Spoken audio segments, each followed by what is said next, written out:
Assalamualaikum warahmatullahi wabarakatuh. Halo teman-teman semua, perkenalkan namaku Selvia Ayu Lestari, NIM 21140100182. Untuk kali ini, saya akan membahas materi tentang sejarah perkembangan Pancasila pada masa setelah kemerdekaan Indonesia. Untuk lebih jelasnya, mari kita masuk pada pembahasan berikut ini.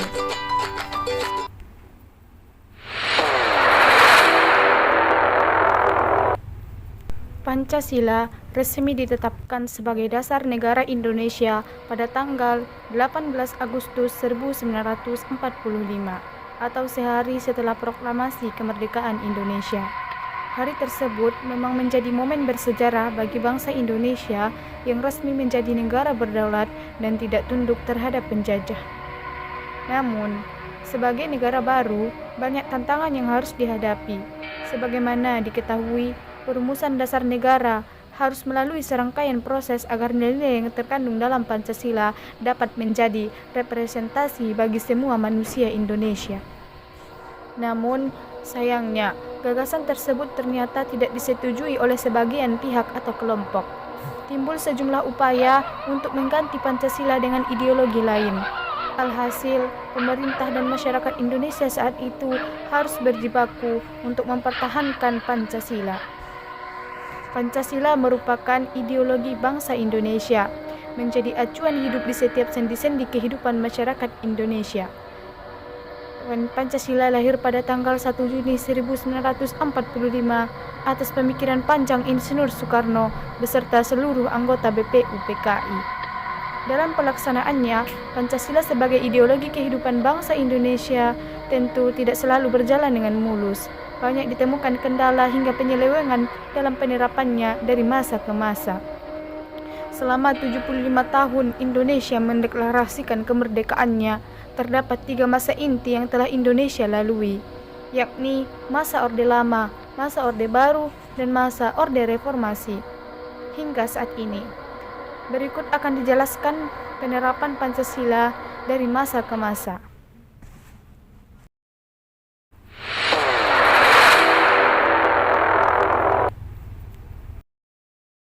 Sekarang kita masuk pada pembahasan materi pertama, yaitu sejarah perkembangan Pancasila pada masa Orde Lama. Masa Orde Lama terjadi selama 20 tahun lamanya, dimulai sejak proklamasi kemerdekaan Indonesia pada tahun 1945 dan berakhir pada tahun 1966. Dalam masa Orde Lama ini terdiri atas 3 periode penerapan Pancasila. Periode pertama berlangsung pada tahun 1945 sampai dengan 1950, periode kedua berlangsung pada tahun 1950 sampai dengan 1959, dan periode yang ketiga berlangsung pada tahun 1959 sampai dengan 1965. Untuk periode pertama berlangsung pada tahun 1945 sampai dengan 1950 terjadi pada awal-awal kemerdekaan Indonesia. Terdapat beberapa oknum yang sengaja ingin mengubah ideologi Pancasila sebagai dasar hidup bangsa Indonesia melalui beberapa pemberontakan. Salah satunya adalah pemberontakan Darul Islam atau Tentara Islam Indonesia, biasa disingkat dengan DITII, yang dipimpin oleh Sekar Maji Marijan Kartosuwiryo. Ia membentuk Negara Islam Indonesia. Tujuan utamanya adalah untuk mengganti Pancasila sebagai dasar negara dengan syariat Islam. Namun akhirnya usaha penggantian tersebut dapat digagalkan. Periode kedua yaitu berlangsung pada tahun 1950 sampai dengan 1959. Pada periode ini, dasar negara Indonesia adalah tetap Pancasila, akan tetapi penerapannya lebih diarahkan kepada ideologi liberal. Hal tersebut dapat kita lihat dalam penerapan sila keempat Pancasila yang tidak lagi berjiwakan musyawarah mufakat, melainkan menggunakan suara terbanyak atau voting. Pada periode ini, persatuan dan kesatuan negara Republik Indonesia mendapat tantangan yang sangat berat dengan munculnya beberapa pemberontakan, di antaranya pemberontakan RMS, pemberontakan PRRI, dan pemberontakan Permesta yang ingin berusaha melepaskan diri dari Negara Kesatuan Republik Indonesia. Kesimpulan yang ditarik dari penerapan Pancasila selama periode ini adalah Pancasila diarahkan sebagai ideologi liberal yang ternyata tidak menjamin stabilitas pemerintahan Indonesia.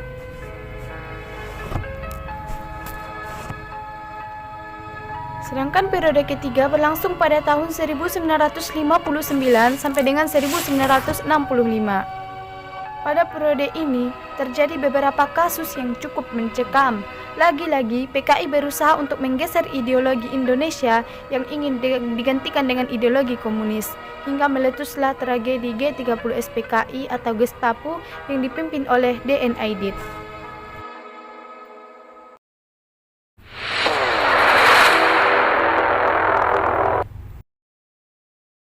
Sekarang kita masuk pada pembahasan materi yang kedua, yaitu sejarah perkembangan Pancasila pada masa Orde Baru. Masa Orde Baru adalah masa kepemimpinan Soeharto sebagai Presiden Republik Indonesia dengan konsep demokrasi Pancasila. Visi utama pemerintahan Orde Baru ini adalah penerapan Pancasila dan Undang-Undang Negara Republik Indonesia tahun 1945 secara murni dan konsekuen dalam setiap aspek kehidupan masyarakat Indonesia.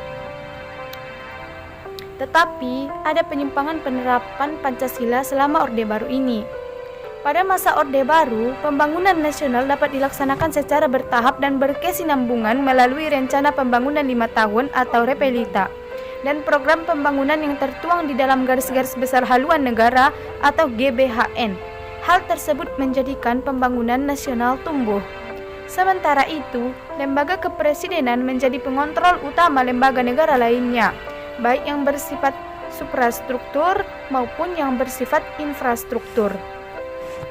Pada masa Orde Baru, kebebasan berpolitik juga dibatasi dengan jumlah partai politik yang terbatas pada 3 partai saja, yaitu Partai Persatuan Pembangunan P3, Partai Golongan Karya Golkar, dan Partai Demokrasi Indonesia atau PDI.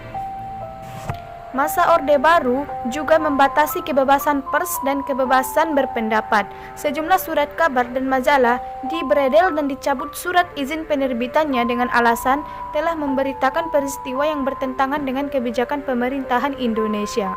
Masa Orde Baru juga ditandai dengan adanya beberapa aktivis politik hilang atau ditangkap setelah menyuarakan aspirasinya dalam mengkritik kebijakan pemerintah. Beberapa lama kemudian diberitakan hilang atau ditangkap. Penyimpangan penerapan Pancasila pada masa Orde Baru juga ditandai dengan kasus-kasus pelanggaran hak asasi manusia atau HAM sebagaimana yang terjadi pada kasus Tanjung Priok, kasus Marsina, kasus wartawan Udin dari Harian Bernas, Yogyakarta, dan lain-lain.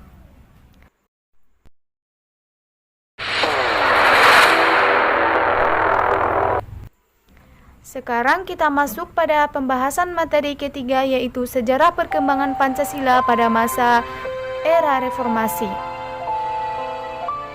Berlangsung pada tahun 1998 sampai saat ini. Penerapan Pancasila pada masa reformasi hingga sekarang ditandai dengan kebebasan berbicara, berorganisasi, berekspresi, dan lain-lain di kehidupan masyarakat Indonesia. Tantangan penerapan Pancasila di era reformasi adalah menurunnya rasa persatuan dan kesatuan di antara sesama warga Indonesia. Contohnya yaitu banyak sekali terjadi konflik di beberapa daerah, tawuran antar pelajar, serta menyelesaikan permasalahan dengan tindak kekerasan. Cita-cita bangsa dan negara Indonesia dalam mewujudkan masyarakat Indonesia yang adil dan makmur berdasar pada Pancasila dan Undang-Undang Dasar Negara Republik Indonesia tahun 1945. Nah, itulah beberapa sejarah perkembangan Pancasila dari masa ke masa.